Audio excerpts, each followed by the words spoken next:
What's up everybody? Hello and welcome to the SB Entertainment video channel.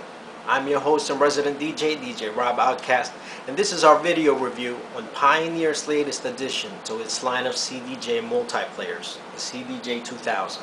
Now in this video we're going to do a general overview on this powerful DJ appliance.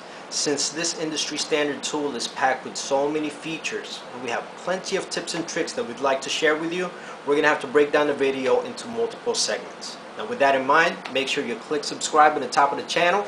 Sit back, relax and enjoy it. We'll make sure that this video review will be time well spent. So, what's in the box? Well, you have your CDJ-2000 appliance. Of course, it'll come with the power supply cable, standard gold tip RCA cables, USB cable that allows you to connect your CDJ-2000 to your laptop. This is the control cable that allows for relay play between two CDJs. Standard Cat5e LAN cable. And this little handy tool right here is called the Disk Force Eject Pin. And what this does is basically allows you to spit out your CD if it ever gets jammed in an emergency situation. Now when you're looking for this Disk Force Eject Pin, you might not find it immediately because it's actually located inside your CDJ-2000. So if you look in the back of your CDJ-2000, you'll see this little outline here, and this is where your pin will be sitting. So if you don't find it when you unbox your unit, don't fret, it's actually attached to the CDJ-2000.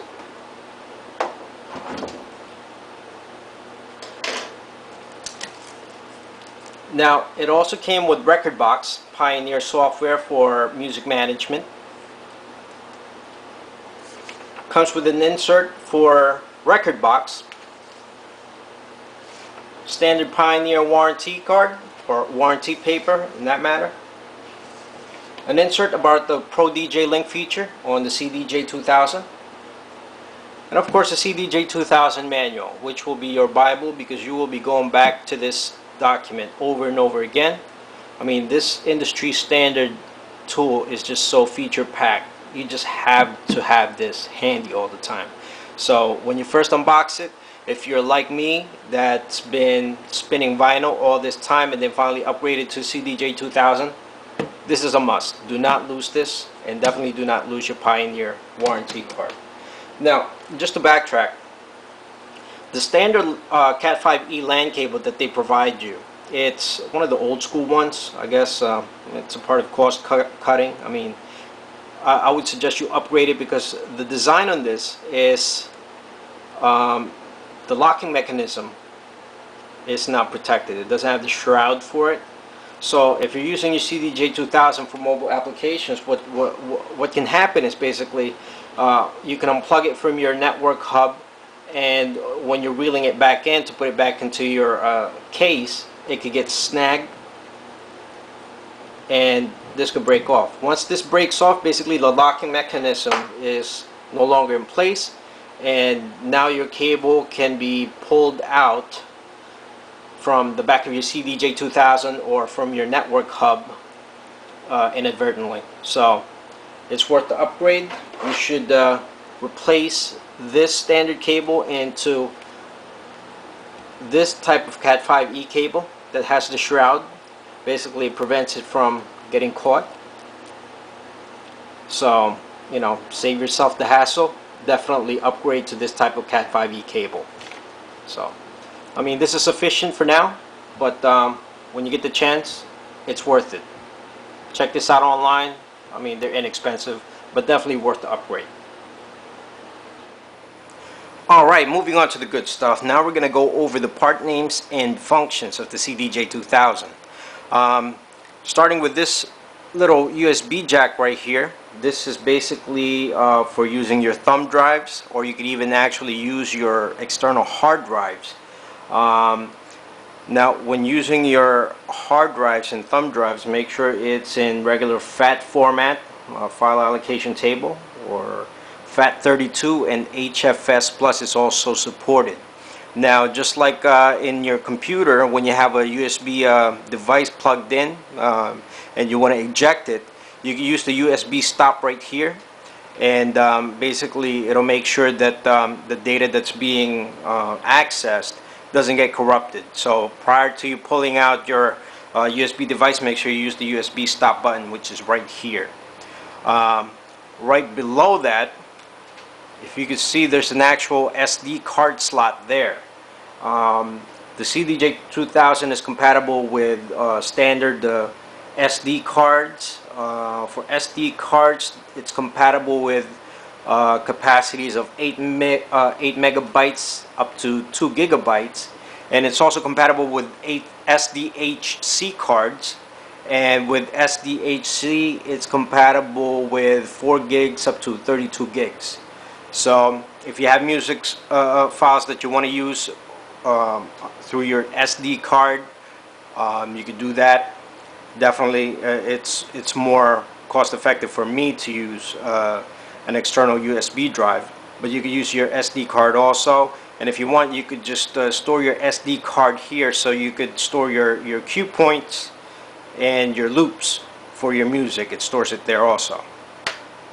Underneath that, you have your hot cue buttons and your record and recall button for your cue points. These cue points basically, it's basically a saved cue point that you could recall later during a live set.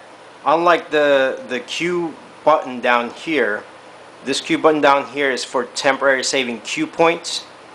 With this hot cue buttons, you could actually recall it. So when you save that cue point and it stores it in your SD card or your thumb drive, next time you do a live set, you can recall it, so you don't have to start over establishing your cue points. So, you know, if you have a long house music song, you start from the intro, you hit the first cue point. If you're going to go straight to a build up, you could just hit cue point B if that's what you saved it under. Or if you want to go straight to a chorus or a certain part of the song, you could just recall it on the fly. You could record it and then recall it. Now, this toggle switch right here is the direction button. Similar to playing your vinyl records backwards. I mean, it's self-explanatory. You could have it turned on for standard forward play or have it in reverse mode. If you want to use that as an effect or you know, anything creative for your set, you could do that. And if it's on reverse, you'll see it light up here. It'll let you know that you're playing in reverse. Now, next one is the track search. Track search is basically, it lets you search for the beginning of a track. This search button over here is to search within the song that you're in. Cue point, as I mentioned, you could pick any part of the song and temporarily save that cue point, so that when you're ready to do a set with that song, you can recall it. Usually, for my own intents and purposes, when I use the cue point here, it's usually for the beginning of the song, or the beginning of the song that has the beat that allows me to sync it with the current song that's playing. Now, the play pause, of course, is for playing and pausing the song. If it's currently paused, of course, it's going to blink like this to let you know that it's currently paused. When you hit it, it stays lit. Alright, moving on to the right side of the CDJ-2000. At the back right here, you have your power on-off switch. You also have your switch for your disc eject locked and unlocked. If you want, you can leave it locked, and that'll basically prevent you from ejecting your CD mid-play. So if you're playing a song and you're mixing and you hit disc eject by accident, it'll tell you eject lock right there. Now, once you stop playing the song and you're not in the middle of a mix, as soon as you hit disc eject, it'll still eject it. It basically is a fail-safe for you, so that you don't inadvertently eject your CD mid-play. Down right here, for you vinyl junkies out there that's new to the CDJ, this gives you the same feel that you get when you're playing vinyl on the turntable. Um, the speed adjust basically is your brakes. So when you're playing vinyl and you hit the button to stop play, you know how it coasts a little bit? This is similar to that. You could have it maxed out all the way to the left so that when you press stop, it's an immediate stop. You could have it maxed out to the right, so when you stop it, it's almost like turning off the power without pressing the button. So what will happen is it'll coast down to a stop, you know, very slow. Now on the bottom right here, this is your release start, which is basically when you have your vinyl stop and you press play. How fast do you want it to respond? Do you want it to respond like you know, like a 1200 or a 1210 when you play it, instant play, or do you want it stretched all the way to the right? And what that would do is kind of like playing vinyl on a belt-driven turntable, where it needs a little bit of time for it to pick up speed before you hit the optimum speed for that song. So with me, I prefer it to be instant start and to have a little bit of a drag when you're slowing it down, when you're stopping. So it gives me that same feel as if I'm still playing with vinyl. So for all you vinyl junkies out there, you can still get the same feel. Well, not exactly the same feel, but at least it re-emulates that feeling of, you know, playing with the 12-inch vinyl. Now right here is the jog mode. You can have it in vinyl or CDJ. And what that does, if you can see right here in this display, when you're in vinyl mode, obviously this top part of the platter, it'll give you the same results as if you're holding your vinyl record. Doing this would create your scratch, and you know, you could scan through a track that way. But if you do it as a CDJ, basically what this is for is similar to slowing down your tracks, kind of like the nudge right here to the side. I mean, at this rate, since I'm on pause, yes, I'll be scanning through the song, but when I'm playing, when I'm on vinyl mode, I could do my backtrack, I could do my backspin, forward spin, I could scratch under the vinyl mode.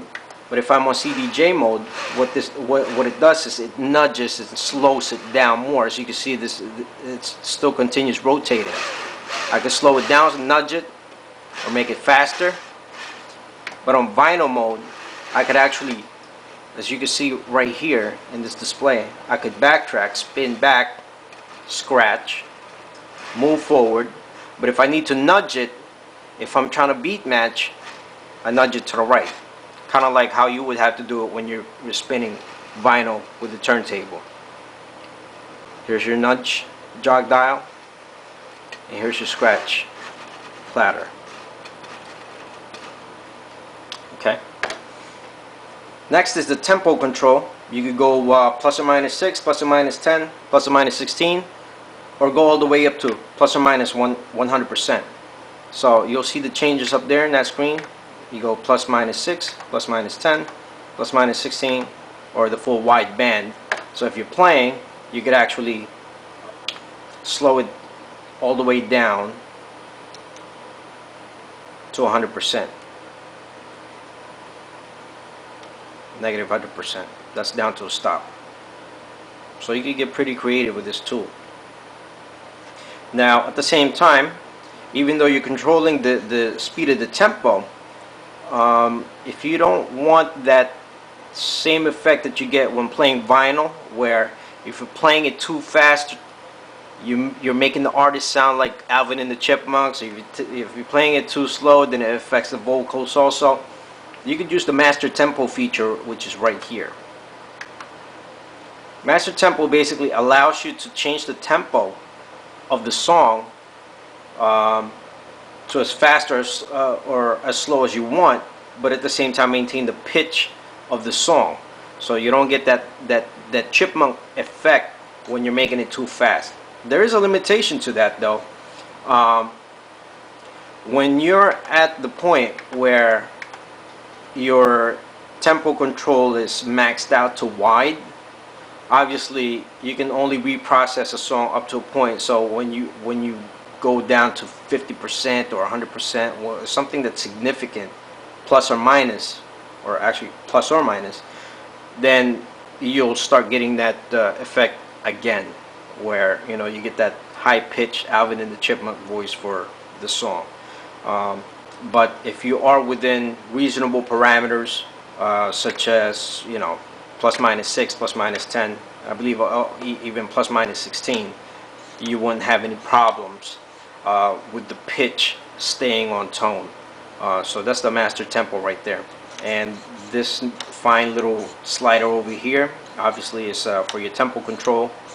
Makes it slower, makes it faster. Now, similar to the Technics 1200s or any turntable that you use, the master tempo is just like when you bring your tempo slider to a quartz lock.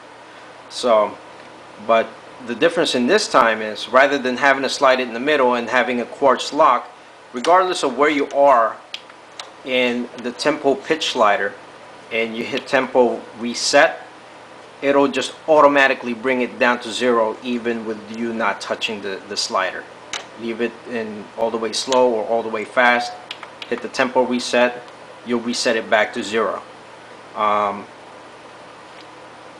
And to turn it off, it's right there. Okay. Now moving on to the center part of the CDJ-2000, starting with the jog dial. Obviously we went over this before. The jog dial allows you for pitch bend, which is the outside part of the jog dial right here, and also for scratching. Now that's if you're in vinyl mode. Now in CDJ mode, then basically the whole platter is the pitch adjust or pitch bend, as a matter of fact. Now this jog adjust dial right here, what that does is it basically allows you to control the torque on the platter itself. So if you want it light, it allows you to have a lighter feel on the jog dial. Makes it easier to do backspins if you're a vinyl junkie, you like doing your backspins. And making it tighter, so it's just a torque control basically. I like it slightly loose so I can still get my backspin and easier to scratch. And over here is your automatic 4-beat loop button. What that does is basically mid-play, you hit that, it automatically establishes a 4-beat loop. Self-explanatory. Now, it works in a different way where if you currently have loop set up and it's looping continuously and you're trying to create a build-up, every time you hit this 4-beat loop, it chops down that loop sequence. So if it's an 8-bar loop, hit this once, it turns to 4, hit it again, it turns to 2, so on and so forth. So it'll actually cut it, as it says right here, loop cutter. And if you're not playing a current loop, it'll actually automatically establish a 4-beat loop. Right here are your cue points, not to be confused with this cue point, but cue point controls for establishing your loops. So if you're trying to establish the beginning and then the end of your cue point, this is where you do it. You could keep adjusting it if need be. And then the reloop and exit button right here basically allows you to trigger your loop, and if you want to get out of the loop, press it again to exit out of the loop. Over here to the right side, your cue/loop call, basically whatever loops that you created and saved, you could save it right here pressing the memory and deleting it using the delete button here. You could recall it using this search arrows left and right, and then re-trigger it. So if you guys are familiar with let's say Serato, there's also a loop feature there, and it allows you to save it to, I believe, up to 8 slots, and allow you to recall it. It's a similar feature right here. Now on the top right here, as you can see, it says needle search.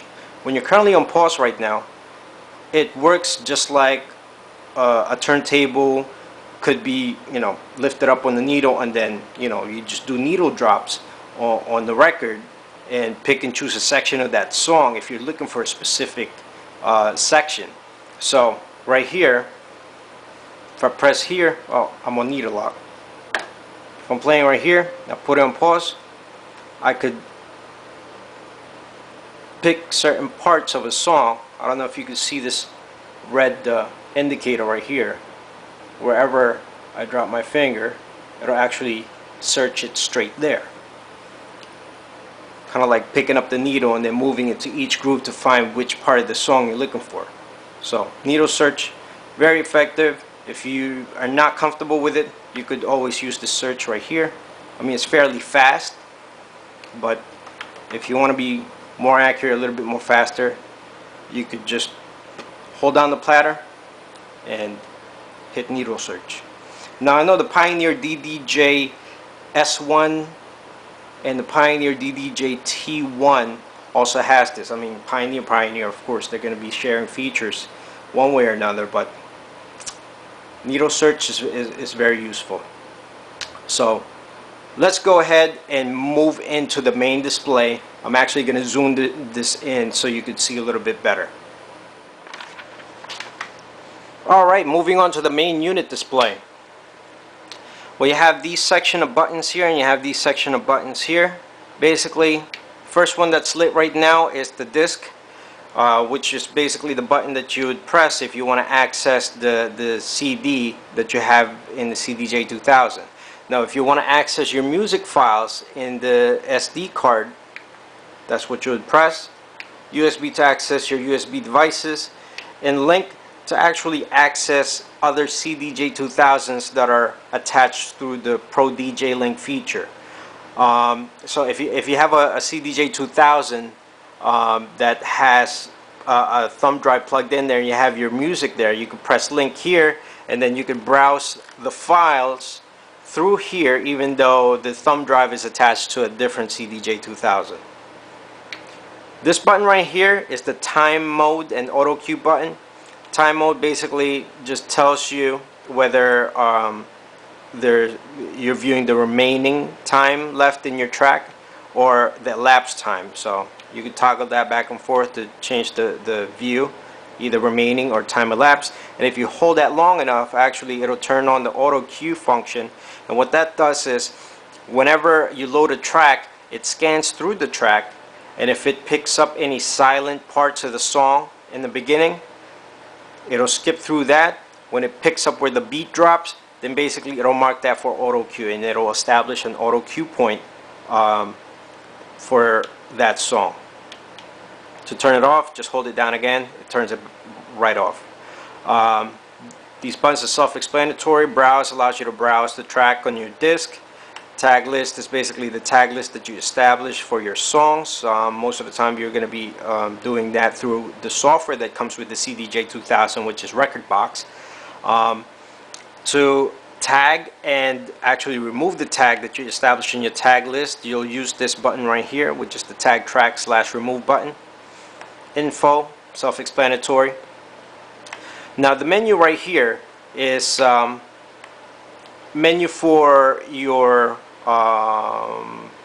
access point, which could be the link, the USB, the SD card, or the disc that you're playing. If you hold the menu button long enough, it'll actually open up the utility menu, which allows you to configure your CDJ-2000 even more. You could turn on quantize, auto cue level, so on and so forth.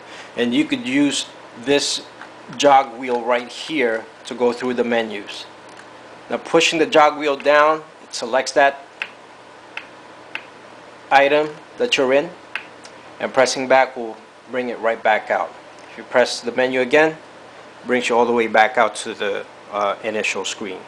So that's it for your main unit display. Now let's go ahead and check out the front and the rear part of the CDJ-2000. Alright, so we're at the front of the CDJ-2000. We're going to go over three components in this section, which is basically The disk insertion slot indicator, which is this light right here, it helps illuminate the slot where you put in your CD. So when you're in a dark setting in a nightclub, or in a corner of your gig and it's dimly lit, it allows you to see the disk insertion slot. So, and as I mentioned, the disk insertion slot is right there where your CD goes in and out. If you use a DVS system such as Serato, you could pop in your time code CDs in there. And this little pilot hole right here, that's the disk force eject pin insertion hole. So that's the terminology that Pioneer uses there, which is basically the emergency hole that you can access to eject your disk in emergency situations. So let's say your disk is jammed, you're hitting eject and it's not spitting it back out. You got to remember, when you put your CDs in there, while it's still inside, it's actually spinning at a high velocity. So to avoid further damaging the unit or injuring yourself, before you use this key to eject the disk, make sure that you either have it stop, but not just stop, but make sure you have it turned off. So turn off the unit, then you could use the key, insert it through the hole, and slowly and lightly push it all the way into the disk eject. So that's the three components in the front. Let's go in the back. Alright, now moving on to the final piece, which is the rear part of the CDJ-2000. Right here you have your power button, that's your on-off switch. You have your analog outs right here, that's where your RCA cables plug into. Your control cable attaches here, and that allows for relay play. Digital out is here. Power supply jack is right there. Your K-lock slot is right here, and that basically allows you to lock down your CDJ-2000s. It's similar to those cables, the security cables that you plug into your laptop, so that if you're walking away from your workstation or you're out in public and you're able to attach it to somewhere permanent, basically it prevents your peripherals from getting stolen. Works the same way with the CDJ-2000. So if you're in a seedy side of town and your bar or nightclub hosts a variety of DJs, if you can't trust them, put some K-locks in this bad boy and make sure that the previous DJ doesn't walk away with it with their DJ bag. So this right here is, as you can see, an RJ45 jack, or a network jack, and that allows you to connect your CDJ-2000 to other CDJ-2000s, or even connect it to a not USB, but rather a network hub. And whenever you're utilizing the Pro DJ Link feature of this appliance, you would definitely need an RJ45 cable plugged in here, and have this attached to a compatible Pro DJ Link unit, such as another CDJ-2000. I believe CDJ-900s are compatible. Same goes with the DJ-M2000 and the DJ-M900 Nexus. This right here is another USB jack, not to be confused with the USB jack up front. This is not for connecting your peripherals, but rather for connecting the actual CDJ-2000 to your laptop. Okay, so if you're going to be using the CDJ-2000 as an HID device, or basically using the CDJ-2000 to control your DVS system such as Serato, you would need to connect it through the USB jack right here and connect it to your laptop. I mean, you could use the CDJ-2000 via time code and just have the analog outs connected to the Serato or the Rain SL box. SL1, 2, 3, or 4 is the latest actually. You could do it that way, but you could also connect it direct to your laptop. No audio out cable needed. just the USB, and you'll be able to control your DVS system that way also. That's going to be in a different video, and we're definitely going to go in detail with that. I'm excited about that because I actually have my CDJ-2000 set up with Serato that way. I'm using my CDJ-2000 as an HID unit, so I'm excited to definitely go over that in a different video. Well, that's it for now for our video review. I hope you guys found it informative. If you have any questions, concerns, comments, requests, and definitely if you have tips and tricks about the CDJ-2000 that you'd like to share with us, feel free to drop us a line in the comment section of this video channel. You could also check us out on Facebook, facebook.com/rob.awtkazt. Follow us on Twitter, @DJ Awtkazt, and definitely read our online blog at djawtkast.blogspot.com. Till next time, I'm your host, Rob Awtkazt, for the SB Entertainment video channel. It's been time well spent. See you next time.